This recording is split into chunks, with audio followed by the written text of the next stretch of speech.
నీ జీవితంలో తెలియకుండా ఎవరో ఒకళ్ళు అడుగు పెట్టుండొచ్చు, కానీ వాళ్ళు నీ జీవితంలో నుంచి వాకౌట్ చేశారంటే వాళ్ళు they are not meant for you. నీ కోసం వాళ్ళని దేవుడు పెట్టలేదు అంతే. ఎందుకంటే నీ కోసం దేవుడు పెట్టుంటే వాళ్ళు నీతోనే ఉంటారు. If they walked out of your life, ఒకటే అర్థం చేసుకోవాలి, నీకు అన్నెసెసరీ పీపుల్ ని దేవుడు నీకు తలనొప్పి అని ఆయనకి భవిష్యత్తు తెలుసు కాబట్టి వాళ్ళని ఆయన రిమూవ్ చేసేసాడు. ఆ ప్రాసెస్ కొంచెం పెయిన్ఫుల్ గా ఉంటుంది. ఎందుకంటే డేటింగో లేకపోతే ఫ్రెండ్షిప్ లేకపోతే రిలేషన్షిప్ లోకి వెళ్ళిన తర్వాత ఒక 2 చెక్క ముక్కలు అతికించేసాం అనుకోండి, ఫెవికాల్ వేసి, వాటిని విడదీయాలంటే చాలా కష్టంగా ఉంటుంది. సో ఆ మెమరీస్ లో నుంచి బయటకు రావడానికి it will definitely take a while, సమయం పడుతుంది.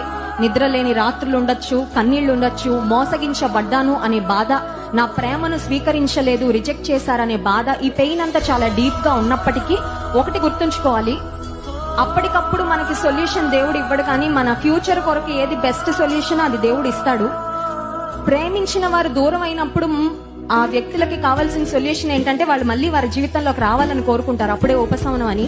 కానీ వాళ్ళు నీ కోసం మంచిది కాదు అని దేవుడు అనుకున్నప్పుడు, వాళ్ళు నీ కొరకు దేవుడు ఏర్పరిచిన లైఫ్ పార్ట్నర్ కానప్పుడు వాళ్ళని దేవుడు